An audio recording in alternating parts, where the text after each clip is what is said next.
Okay, hello everyone. Welcome to the new video. Today we will discuss about the writing task 2, and in writing task 2 we have earlier discussed that four things should be kept in mind. They are task response, coherence and cohesion, grammatical range and accuracy, and the last but not the least one is the lexical resources. So coming to these topics, first one, the task response. Task response में क्या होता है, जो हमारी statement होती है उसके related information लिखना। जैसे कि आप जानते हो हमारी एक स्टेटमेंट होती है, उसमें एक जनरल पॉइंट दिया होता है, फिर उसके बाद दो उसमें कोई डिबेट्स होंगी, जैसे some people believe this, some people believe that, या फिर कोई एक डिबेट होगी, कोई एक एनालिसिस होगा, उसको हमने चैलेंज करना, और लास्ट पे हमसे क्वेश्चन पूछा जाता है कोई भी टाइप का। Discuss the view and give your opinion, what are the advantages and disadvantages, what are the factors and solutions for this. So ऐसे ऐसे टॉपिक्स होते हैं जो जनरल हमारे टास्क के। सो टास्क रिस्पॉन्स में हमने सबसे पहले क्या करना होता है, इन सब चीज़ों को, जो हमारे टास्क की स्टेटमेंट होती है, our first motive should be to cover that particular topic. हम कभी भी ये नहीं करेंगे कि हम अपने टास्क में जो स्टेटमेंट पूछी है अगर उसमें से एक भी हम पॉइंट छोड़ देते हैं ना, if any one point is neglected, at that case you will be find a penalty. आपको एक पेनल्टी पड़ेगी और आपके जो बैंड स्कोर है that will drop down to just 5 और 5.5। ठीक है, मेजॉरिटी स्टूडेंट्स ऐसे होते हैं जिनकी वोकैब बहुत अच्छी होती है, there grammatical range is remarkable, but उनकी क्या मिस्टेक रह जाती है, या तो वो टास्क रिस्पॉन्स में लैग करते हैं, मतलब या तो वो दे हैव निगलेक्टेड समथिंग और they were not covering the exact topic, वो एग्जैक्ट टॉपिक नहीं कवर करते। So whenever you write your task, make sure you understand the statement properly and cover all parts of it. उसका एक best method है always do planning। हम जब भी task लिखते हैं उससे पहले आप प्लानिंग कीजिए, ठीक है। उसके बाद next is coherence and cohesion. Coherence and cohesion में क्या होता है, फर्स्ट इज़ कोहेरेंस। कोहेरेंस होता है हमारा फ्लो ऑफ आवर राइटिंग, मतलब हमारी जो राइटिंग है इट शुड गो फर्दर। वो कभी भी ये नहीं होना चाहिए कि आप फर्स्ट टॉपिक डिस्कस करके सेकंड स्टार्ट कर रहे हो and again after discussing second you are coming back to the first. This criteria is fully wrong. तो जब भी आप राइटिंग करते हो मेक श्योर कि आप जब एक आर्ग्यूमेंट स्टार्ट कर रहे हो पहले उसको पूरी तरह डिस्कस करो, एलैबोरेट करो, एग्जाम्पल उसी के साथ स्टेट करो। ये नहीं है कि आप फर्स्ट पॉइंट लिख रहे हो, सेकेंड पॉइंट कोई डिफरेंट है, थर्ड जो एग्जाम्पल दे रहे हो ना वो फर्स्ट पॉइंट से रिलेट कर रहा है। तो ये सबसे पहली थिंग है कि आप अपना स्ट्रक्चर जो है, अपना जो राइटिंग का फ्लो है उसे मेंटेन करिए। It should be progressive, it should not come back, ठीक है। कभी भी आपका जो फ्लो है वो टूटना नहीं चाहिए। Next is the cohesion. Cohesion means the linking of your ideas, कि आपका जो फर्स्ट आइडिया है, सेकंड आइडिया, थर्ड आइडिया है, फोर्थ आइडिया, वो आपस में लिंक कर रहा है कि नहीं कर रहा है। And last conclusion that should also be linked to our ideas. हमें टास्क 1 में होता है कि ओवरऑल डिफरेंट होना चाहिए, बट टास्क 2 में अगर आपका कंक्लूजन जो है वो आपके टास्क के आर्ग्यूमेंट से मैच नहीं कर रहा, then it will be marked as a memorized one. हमारे राइटिंग शीट के नीचे एक कॉलम होता है मेमोराइज्ड का, तो ये उसमें मार्क होगा कि अगर आप अपना कंक्लूजन है वो अपने BP1 और 2 से मैच नहीं कर रहे हो, ठीक है। Now next is the grammatical range and accuracy. Grammatical range में क्या चेक होता है कि हम कितने टाइप ऑफ सेंटेंसेस यूज़ कर रहे हैं, active sentences, passive sentences, conditional sentences, subordinate clauses, relative clauses, बहुत सारे एनॉर्मस रेंज है हमारी ग्रामर की। तो क्या हम ये सभी चीज़ें यूज़ कर रहे हैं, हमारी ये बातें चेक होती हैं हमारी ग्रामेटिकल रेंज में। And the next grammatical accuracy, उसमें चेक होती है हमारी ओवरऑल ग्रामर, कि हमारा जो टास्क है, हमारा जो टेंस यूज़ हो रहा है, हमारे जो पंक्चुएशन है, हमारे कोई भी सेंटेंस फॉर्मेशन है वो उससे मैच कर रही है। Occasional grammatical errors are neglected. ये नहीं है कि आप 2 3 लाइंस में ही 4 5 गलतियाँ कर रहे हो। ये नहीं है एक सेंटेंस है उसमें आपकी 5 ग्रामर की गलतियाँ, तब आपको बहुत हैवी पेनल्टी पड़ेगी बैंड्स की। बट अगर आपकी ग्रामेटिकल जो रेंज है वो स्टेबल है, कहीं 5 6 लाइंस के बाद एक आधी गलती निकल रही है, then it can be neglected.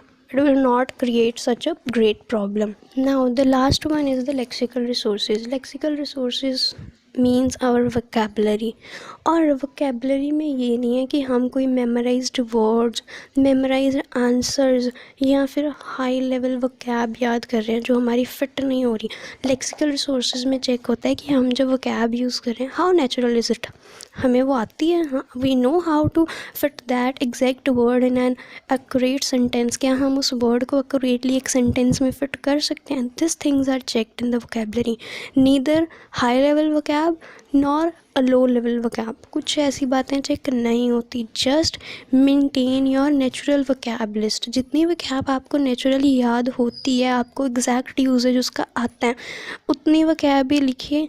Don't go for cramming vocab words. This is most harmful blunder that students do, कि वो हाई लेवल की वोकैब के रट्टे लगा रहे हैं। They are rote learning the vocab. Stop doing these things, rather concentrate on all four these parameters. If you are covering them exactly, then definitely you will score marvelous in your writing. Okay, so today if we look at our topic in the writing is, some people choose to eat no meat or fish. They believe that this is not only better for their own health but also benefits the world as a opinion, but it also benefits the world as a whole. Okay, so discuss this view and give your opinion. हमें क्या given है topic में कि कुछ लोग जो है meet और फिश नहीं खाते, ठीक है, तो वो क्यों नहीं खाते वो आगे बताया भी है। क्योंकि दे थिंक दैट वो उनकी हेल्थ के लिए अच्छा है और ये वर्ल्ड के लिए भी अच्छा है। मतलब हमारे पास इसमें दो बातें हैं। फर्स्ट है कि पीपल जो मीट नहीं खाते वो उनकी हेल्थ के लिए कैसे अच्छा है। नेक्स्ट इज़ कि जो पीपल मीट नहीं खाते वो एनवायरनमेंट के लिए या सोसाइटी के लिए कैसे अच्छा है, ठीक है। So our question is discuss this view and give your own opinion.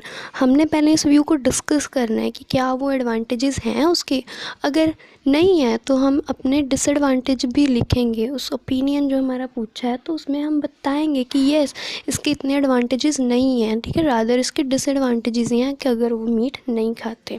So first of all we should plan our ideas related to कि हाउ restricting meat usage या meat intake is better for people's health and how is it good for the society. So coming to our introduction, अगर हम इसको paraphrase करें तो क्या लिख सकते हैं इसमें। फर्स्ट बात हो रही है मीट की, मीट नहीं खाना मतलब अ वेजिटेरियन कम्युनिटी और you can say a vegan community, ठीक है, तो हम इसके रिलेटेड भी कुछ लिख सकते हैं। और मीट नहीं खा रहे हैं तो अगर आप जनरल सेंटेंस लिखना चाहते हो तो आप ये लिख सकते हो कि environment is blessed with marvellous flora and fauna, ठीक है, ऐसे आप लिख सकते हो। सो उसके बाद अगर हम इंट्रोडक्शन देखें, so what can be the introduction rephrasing. It can be the number of vegetarian in a community may depend on various factors. For example the traditions of the country, the wealth of the country, the religion or the age group. Therefore, the reasons why the people choose to exclude meat and fish from their diet may also vary. कि हमने पहले बता दिया कि vegetarian community जो है वो अलग अलग फैक्टर्स पे डिपेंड करते हैं, ठीक है, और जो पीपल हैं अपनी डाइट में से मीट और फिश एक्सक्लूड करते हैं, मतलब उसको हटाते हैं, दैट रीजंस में ऑल्सो वेरी। ज़रूरी नहीं है कि वो अपनी हेल्थ या फिर अपनी सोसाइटी के लिए, मतलब the reasons behind excluding meat and fish are a large number, ठीक है। तो हमारे इंट्रोडक्शन में हमने क्लियर कर दिया। उसके बाद next, some people become vegetarian because they believe that this will benefit their health. First opinion हमने डिस्कशन स्टार्ट कर दी उसकी।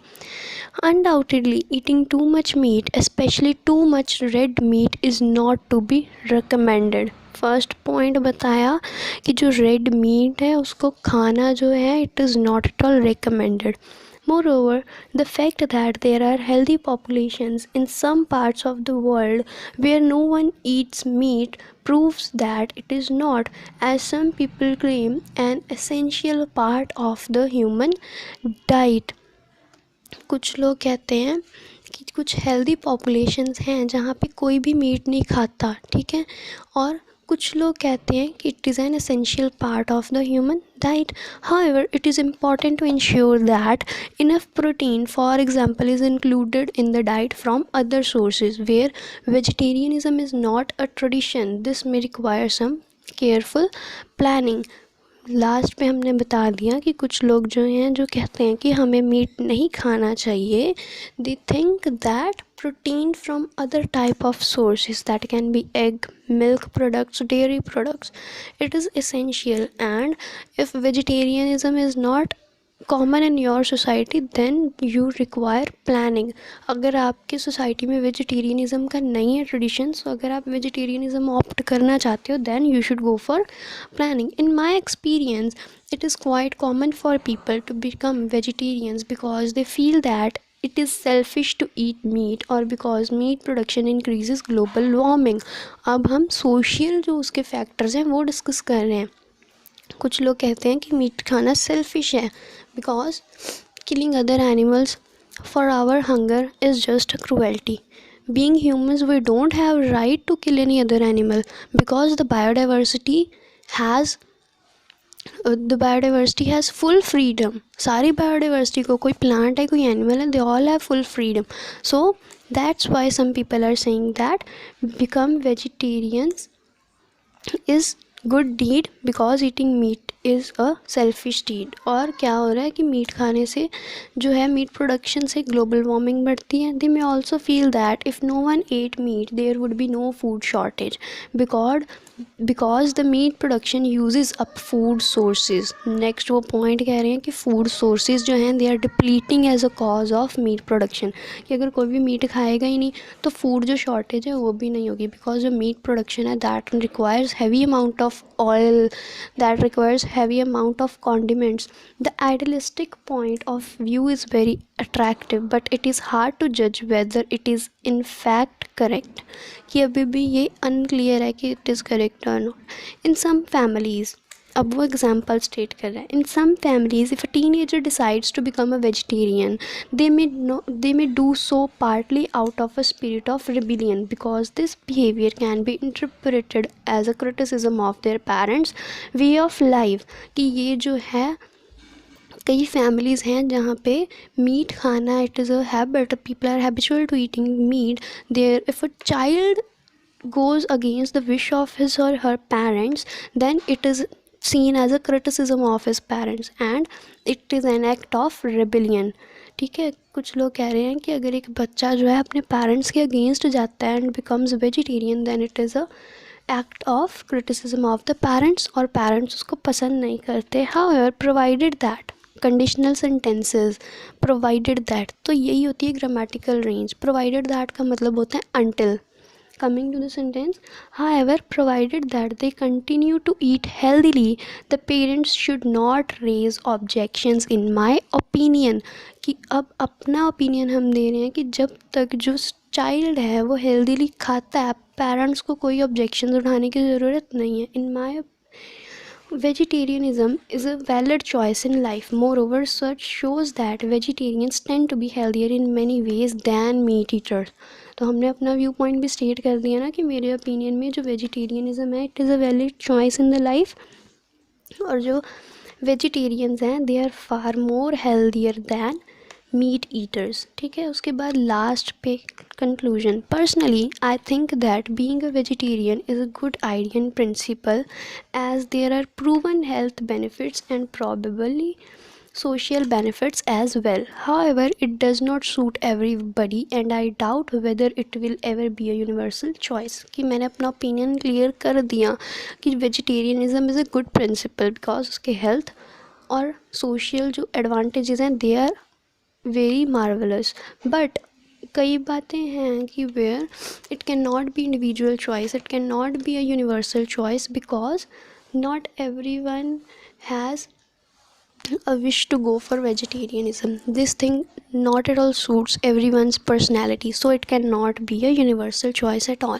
So इसी तरह आप अपना टास्क भी कंटिन्यू कर सकते हो. इसमें अगर हम देखें हमने पहले हेल्थ की बात की थी उसको ख़त्म किया, उसके बाद नेक्स्ट हमने सोशल फैक्टर्स और एक जो एग्जांपल है वो दोनों से रिलेट कर रही थी ना तो हमने उसको अलग एक बीपी में बता दिया rather than mixing it with both of them. हमने उसको अलग एक बीपी में स्टेट कर दिया और लास्ट पे हमने अपना ओपिनियन क्लैरिफाई कर दिया. So try to use these things in your writing task. Don't go for memorizing answers. अगर आप मेमोराइज्ड आंसर्स मेमोराइज्ड वोकैब लिख भी रहे हो ना it will B identified in just a second. The examiners are well trained. They can identify whether our answer is memorized or it is self produced. So always be careful while attempting your writing task. Thank you guys.